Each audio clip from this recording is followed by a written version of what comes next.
Hello everyone and welcome to the latest episode of the Only Podcast.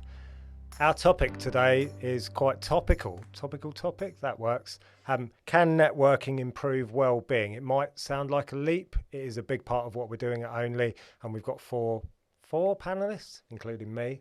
I'm going to get you guys to all introduce yourselves, starting with Kelly, please. Hi everyone, so I am Kelly West, one of the founders of Only Networking and the Only Boardroom. Fantastic. Andy. Hello everybody, Andy Taylor-White, founder of the Inspiration Bureau, and I'm a presentation consultant that helps people to inform and inspire others. Excellent. And I am Andy, number 2, of Pulse 8, responsible for this production, and what we do is videography and podcasts and help you put emotion into your business through the magic of, I'm going to say video again, video. You can say video, that works. So, topic today, we are going to talk about mental well-being, mental health, and we're going to also talk about networking. Doesn't seem particularly like it might be connected, depends on what your understanding of networking is. What we're very aware of within Only Networking, well, I think everyone's aware, particularly at the moment. Where are we now? August 2020. We've all been in lockdown. It's all been a crazy year. Mental health has been affected, but it's a problem that's been there pre-existing anyway, and it's kind of ramped up. I think it's magnified a lot of things. We don't have to go into loads of detail about the damage that poor mental health causes because it's pretty much well understood. What we do want to think about though is the root cause of that, and I've read a book that I'm going to quote a little bit from, and we're also going to then look at the connection with networking. What's this all got to do with networking? So the book in question is called Lost Connections, a chap called Johann Hari. And it's basically, this notion is, why is society, particularly Western society, so depressed? So it talks about medication, talks about the factors that contribute to people being depressed rather than it being a kind of biological imperative. I'm not going to go through all of them because they're not all completely relevant. A couple of things spring out. Meaningful work. So we all need kind of a meaningful purpose in our lives. There's a whole chapter on that. Loneliness is touched upon. Loneliness is as damaging to health currently as obesity. That's statistically a provable fact. It's incredibly damaging. There's been lots of experiments done on that. But also the loneliness is kind of misunderstood because you can be lonely in somewhere like Times Square. You can be lonely on a Zoom call or in a room full of people.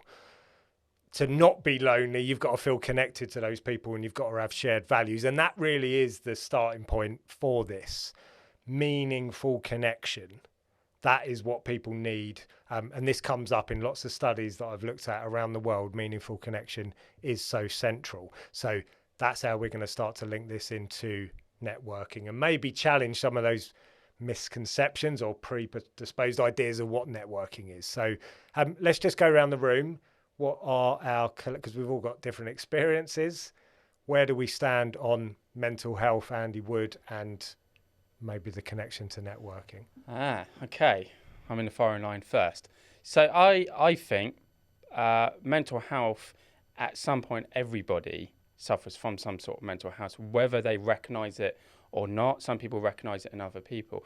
But talking personally, I've suffered from mental health, antidepressants and things like that, mainly through going through a divorce, which then actually changed my personality to be a bit more, assertive, a bit more, I'm not going to waste my time anymore. I'm going to go for what I want to go for in life. And the point to this is that it led into me actually starting my business, meeting my current partner, and having that encouragement to go for it.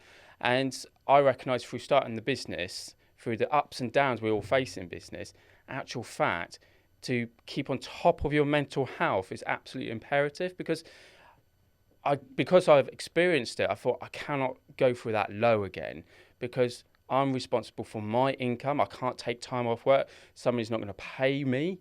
So I recognise that it's important to notice all the trigger factors. I knew that I need to keep on top of my fitness, my diet, seeing friends and family. If all those dropped away, it could lead down to being depressed, going back on tablets. Never recommend that, by the way. My personal experience, it helped for a point. It's actual fact, my twin brother, he said, "You're too happy now. You need to look." And I was like, how can you be too happy when I was at the bottom and then I'm up here. But actual fact, you need to still balance it, because otherwise you don't then empathise with other people because you're on these tablets. So that's my experience so far, and I recognise it's extremely important in business. One last thing I want to touch on is that I'm taking on an apprentice. By the time this airs, he probably will be with me. I've built in mental wellness days. Those days where you just think, you've gone through a split up, it's okay to take the day off. You don't physically need to be ill to take the day off. And I believe it used to be called duvet days, which I had no idea that existed. Wrong generation. Wrong generation. Missed out on that. We'll come back to the sort of direct impact of networking. But Andy, what are you willing to share? I think probably two angles. Firstly, kind of professionally. I mean, professionally, I get lonely. I mean, I think as an entrepreneur, I think you kind of sometimes you're in a circle of very limited cohorts around you. So I genuinely get kind of professionally lonely, and I think networking's very valuable for me, and has been certainly over the last few months when we've been in proper cell lockdown. And I think personally, mental health's always been quite a grim reaper over my shoulder.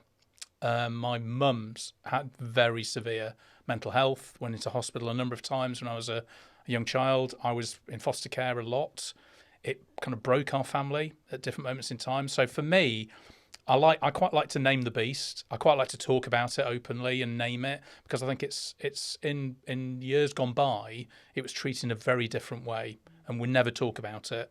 Whereas now, I think absolutely it's out there and we can name it. And I talk a lot sometimes about the gremlins, and I like to throw my gremlins down some stairs when they appear. So I can picture those just going down. I can see you booting them downstairs. Well, I do. Sometimes I literally, if that mood's coming on, that's a gremlin. I'm kicking it down. So for me, it's personal, because I've really encountered it, and professionally, and especially what we've just been through in the last few months. I mean, I don't mind sharing with you. I've felt very lonely at times as an entrepreneur. So for me, networking has been vital. Fantastic. Thanks for sharing, Andy. Kelly, your view perhaps a little bit different, or your background certainly different? Yeah, I think I come at it from a completely different angle. I think I'm quite lucky that I've never... I take on board what you say, Andy. Everybody is touched by it. I think for me, having learnt more about it recently, certainly since meeting James, it's opened up my eyes to it a bit more. For me, it's about being mentally fit rather than addressing an issue. I want to be top of my game. I want to be best at what I do. So why wouldn't I train my brain to make it that way? So that's where I probably come from it. But my background, my dad was a Royal Marine. So if you fell over, you didn't cry, you got on with it. I didn't ever think to talk to somebody if I felt like I had a problem. And I suppose 40 years on, I'm still doing that. I deal with an issue, fine. It's never going to be as bad as... I've lost a lot of family members in my time, and I always think nothing's ever as bad as that, is it? And I was prescribed antidepressants when one of my family members died about 10 years ago, and I can remember getting them, and they just stayed on the side, and I never even bothered taking them, because I just knew for me that wasn't going to work. I had to get through it. Went to bed. Remember getting into bed with my mum, just crying, falling asleep, waking up and going, right, let's get on with it then. And that's what I did. I even got prescribed iTalk, so the counselling service. I ended up counselling the woman that was ringing me to be counselled, and she said, I don't think this is going to work for you. I was like, no, we'll call it a day then. So I'm very lucky, and I am very aware of that. But for me, networking, I came at it from a different perspective. 20 years ago, went to my first networking group because I wanted business. I didn't want connections. I had loads of connections. Roll that on 20 years, the connections are more important. I'm sat here with great people that I've met because of networking, and I would never want to change that now. The business is an added bonus for me. So, yeah, that's my perspective. I think you actually summarize that as mental fitness. And it's a bit like yourself with the gremlins. There's something physical about it. You're sort of like, you're taking it, something which we can't see and putting it in the real world. And I think that's a really good way, personally, of looking at it. I never, when I was going through, tough times, never saw it as something physical. Maybe if I had that sort of, actually I can easily visualise things, but I never visualised mental illness or illness. It's what works for you, isn't it? And, I went to networking, and we're going to talk about networking and that connection. I went to networking because I needed work, and I was working for myself. I was a journalist in my previous life. I needed work. I spoke to my accountant at the time. He said, come to a networking group. And I went along, and I was nervous and I didn't get any business. I didn't go back again because what was the point? Now we run a networking business which is kind of understood that it's far bigger than that. I then ended up going to a networking group, which is the networking group that we met at. And I really only went because of the support, the camaraderie, the friendship. And I didn't really recognize it at the time, how important that was. But looking back at it now, I can see it really clearly. I was very depressed at that time, very unhappy in my life. When I went to my networking group, I felt myself. I kind of had a niche. People liked me. I felt at home. And I think that clarity helps me see networking quite differently from others. And we've built into some things in Only, which I'm going to share in a minute. But that's quite hard to get past, isn't it? I'm sorry to interrupt. I think it's quite hard because I spent about 3 years networking, feeling I had to put on a shield. I went along thinking, this is what you're meant to be like when you go networking. And funnily enough, it wasn't, and I'm not just saying this because we're filming the podcast, but it wasn't until I went along to Only, I just went, you know what, just going to be myself.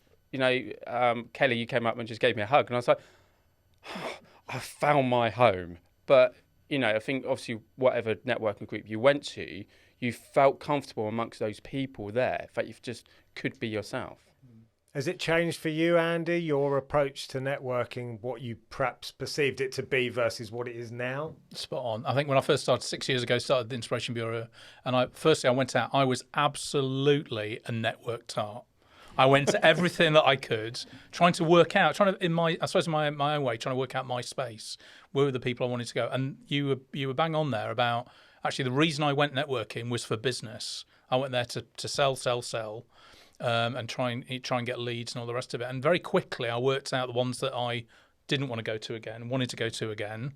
And then actually, for me, it's all about, I call it strategic alliances. So even within Only, there are a number of people, can probably count them on two hands, that I class as my strategic alliances, that I kind of my inner circle of trust. Oh, hang on, we need some panpipe bells coming up in a minute. But a kind of a group of people that are my strategic alliances that are, we'd never sell to each other, but we're there for each other, and they're my ambassadors. They're promoting me without me even knowing it. I'm promoting them without me even knowing it. And I love that. So for me, it has absolutely changed from sell with a billboard. This is what I do. And by the way, I'm doing something tomorrow. Now I've got this picture in my mind. Yes, yeah. So actually now it's all about kind of getting to know people. And I love that. Over coming on to this kind of idea of actually how you initially break the ice. For me, I now it's all about meeting people in a proper way, not in a business way. Yeah. It's that word that's overused massively, isn't it? Authenticity. I can remember the first time sitting down and having a chat with you, and you said about an Elvis costume in your car, and we had this chat, and you don't remember it, but that's what I remembered. Wow. And we literally just sat down. There was a joke in the meeting, and it can. Do you think the listeners want to hear this story? But whatever the reason was, us talking about it, I can't remember. But it was a joke, and that was for me. And one of those, I've had it with quite a few people. But when you can sit down and genuinely have an open conversation with somebody, it can be quite shocking, I think, if you're not used to that. I'm very much heart on my sleeve, and I do think I probably scare people sometimes. You walked in the room and I hugged you. I hadn't seen you for 20 years, and you probably didn't even remember we did go to school together. Yeah. I was pre-armed from James's introduction, but that was a lovely welcome. So. Yeah. And it's not for everyone, and the point there is you don't have to be trying to please everyone, do you? You just need to find your group, your network that want you to be who you are and will accept you for being that. So, yeah, I think if you can be yourself and you can trust those people around you, what better feeling, really? It's the idea of tribes, isn't it? Comes up a lot, and I always forget the name of the chap, but it's in this Lost Connections book where I'll quote this. This is really the context of this is this idea that social media, news outlets, erosion of kind of community has isolated us. It's made us lonely. It's made us disconnected. And it's summed up in this quote.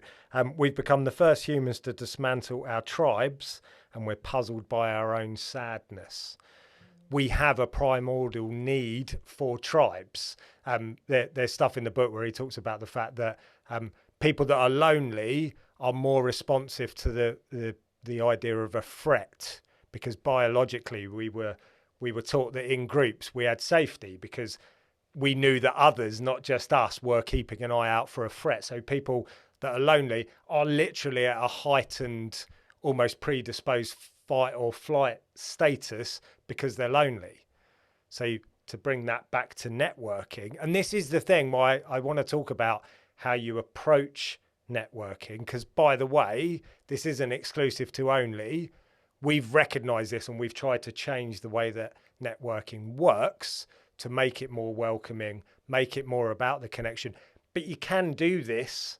You can make meaningful connections at all networking. You certainly did, didn't you? Yeah, definitely. I think it's what you go there armed with, isn't it? If you go, I'm probably similar to you. I did go to networking thinking, well, I was a travel counsellor at that point. I just wanted to sell everyone a holiday because they all wanted one. So why wouldn't they buy one from me? And I was really successful. That was BNI, and I loved it. It worked. It doesn't work for everyone, you know, but it does work if that's what you're going there to do. It's a referral mechanism, and that, for what it is, absolutely works.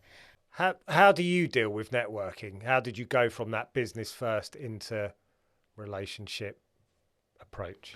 I suppose it's the dating game. It really is. It's kind of, going to lots of different networking groups, working out something you said earlier on about values, actually kind of working out quite quickly, do these represent the values? Do I feel comfortable in this group?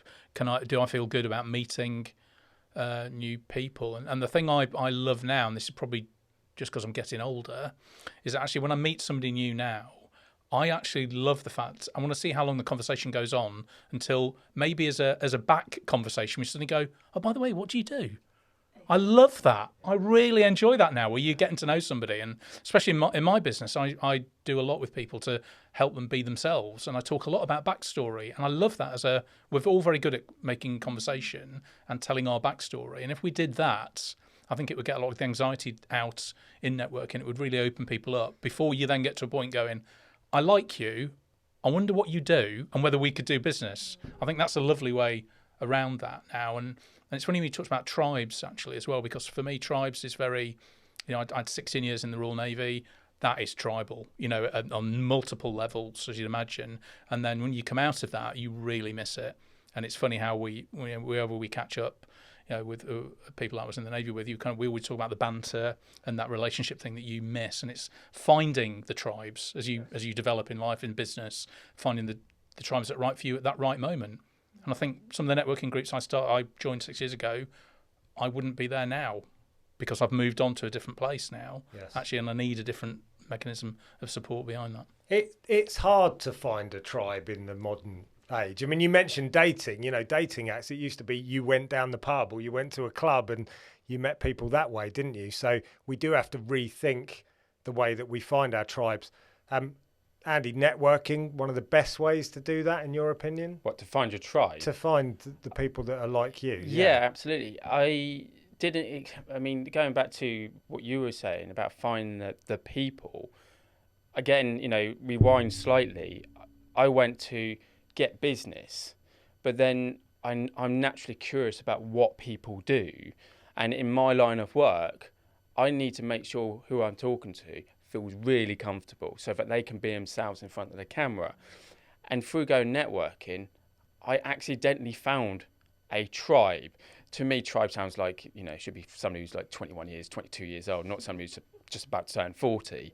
So I found my tribe accidentally, and that tribe is the people who are my advocates for my business, who refer me, who support me, who complement my business, whether it's networking, referrals, somebody who can help with script writing, HR, legal staff, accountant. I'm like, they're all my tribe.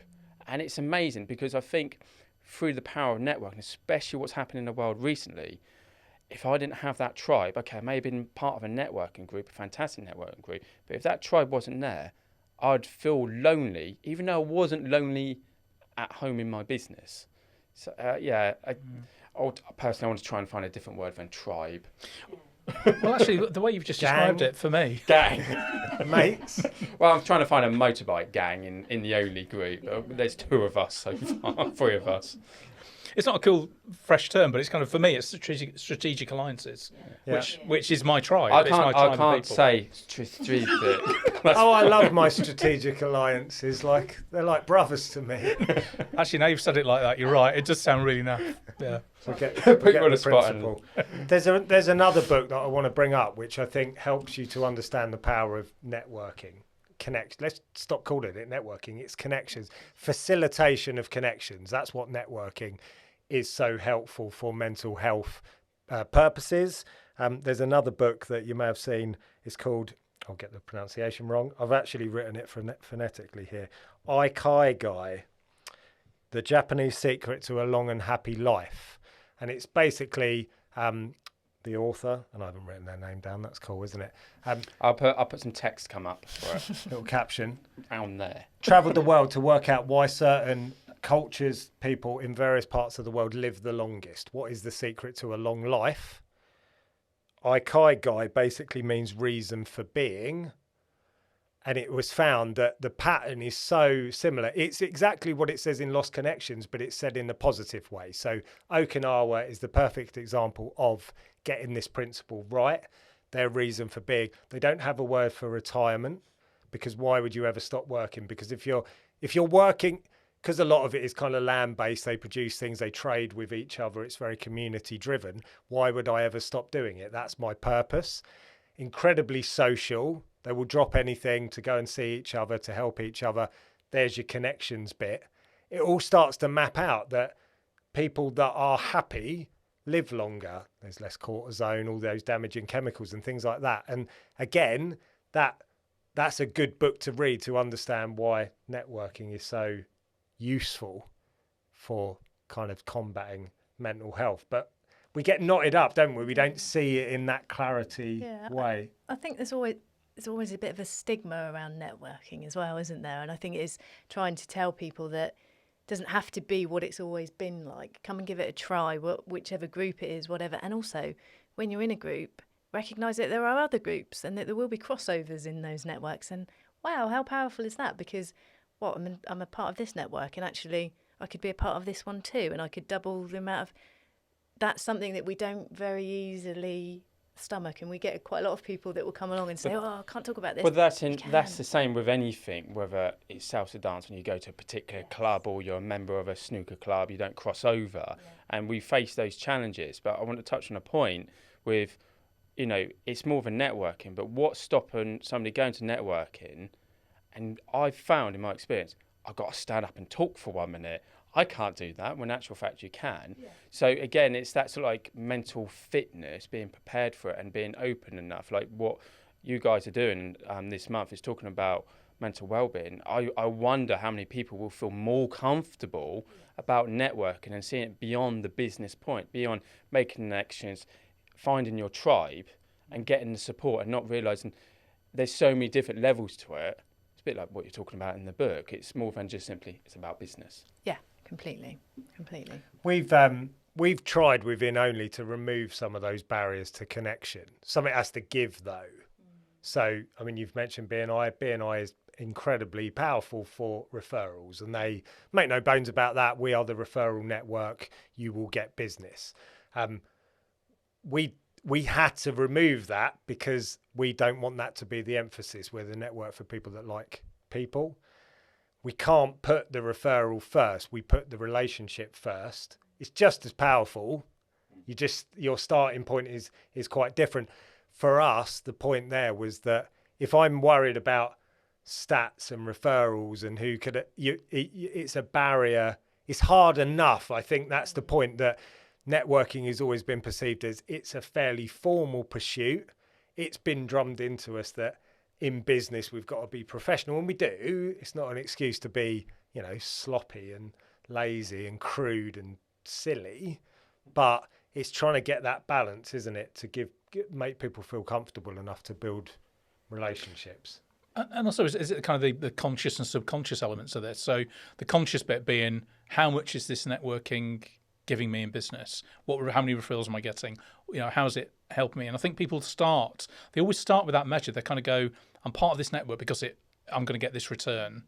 when subconsciously, and just in the topic today about mental health, it's that the other stuff we don't talk about enough, about what are all the subconscious things that you're getting from the network, that group, that elimination of loneliness, that shared feeling. And I know I'm sounding all fluffy now, but there's a genuine business need for networking, isn't there, of course? But there's also this other part of it, which for me is kind of the subconscious stuff, which is, it's great that we're talking about this today, because I don't think we sell that benefit enough. Yeah. But when you work for someone, you had a team. You had a support structure around you. And I think this is why it's so important for entrepreneurs, business leaders, small businesses. We lose that. We think, oh, we've gained. And I certainly was in this position where, oh, I'm working for myself. I'm free. I can make my decisions. I didn't realize what I'd lost. I could only see what I'd gained. And it's not, you don't notice it overnight. It's an imperceptible decline. And then suddenly my mental health was appalling because I didn't have that support. Didn't have the camaraderie, the banter, the simple fact that I know I can pick up the phone. We have a text conversation. We have a bit of fun, don't we? You lose that, don't you? So how do we bring that back to the fore? Wow. I think just what we're doing right now is talking about it and talking about, I think what you just said about, I did the same. I was living by myself in my flat. I started my business and I had my girlfriend, now my fiance at the time, which would break up my day, and I'd look forward to that. And if that didn't happen, oh my God, it was like the worst thing ever.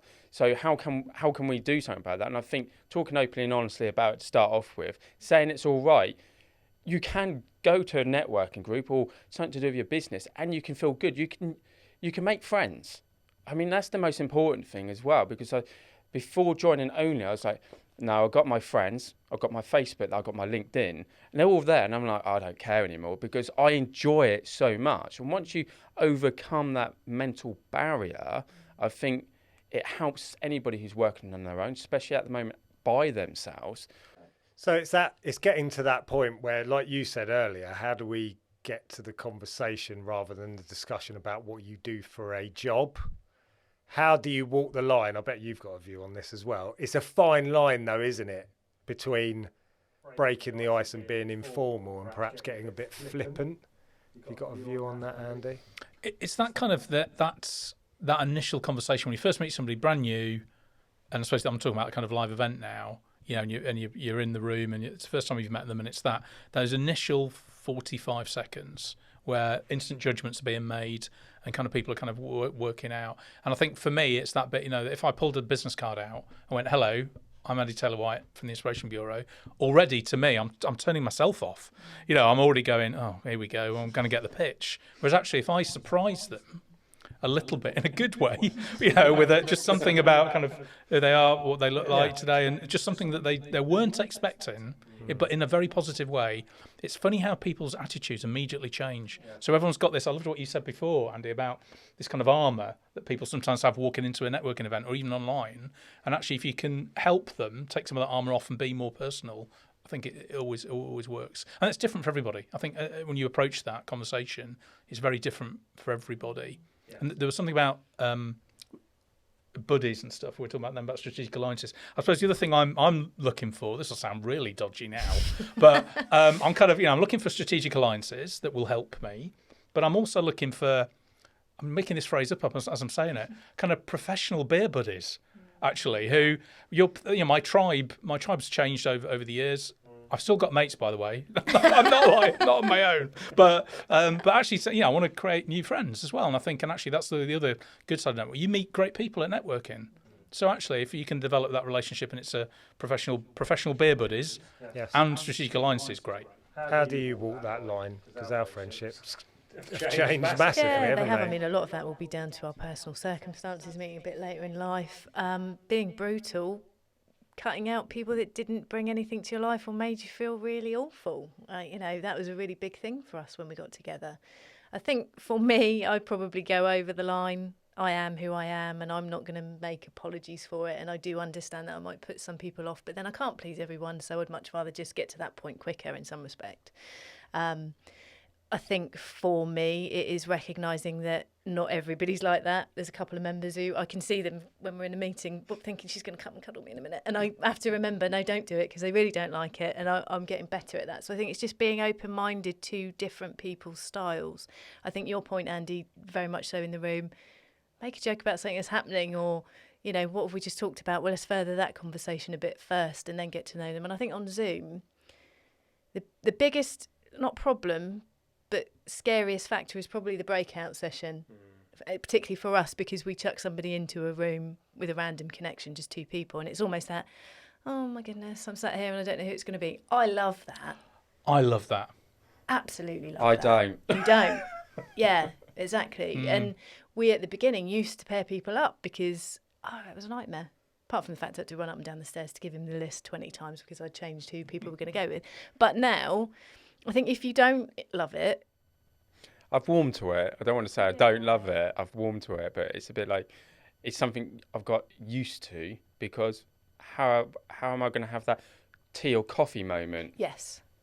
And you'd probably struggle in that scenario, probably a bit easier. But I think for people like us, Andy, I do love it. And I love to see what's in the background. I want to talk about what they're wearing, what they've got on the wall behind them. That's an easy icebreaker. And you've breaking through a that. couple of minutes in already. Yeah, it's breaking through that boundary, isn't it? And you'll find certain people won't be comfortable, so you do have to tread carefully. Some people don't want to talk about their personal lives. You've got to respect that. But I do think you have to push that a little bit, and you get more experienced at judging. I have found something which seems to work with Zoom, because I had it the other day. I've had it when I was interviewing for the apprenticeship role, and there's that awkward moment where the video comes on first and you're looking at the audio, you're like, yeah, we can't talk yet.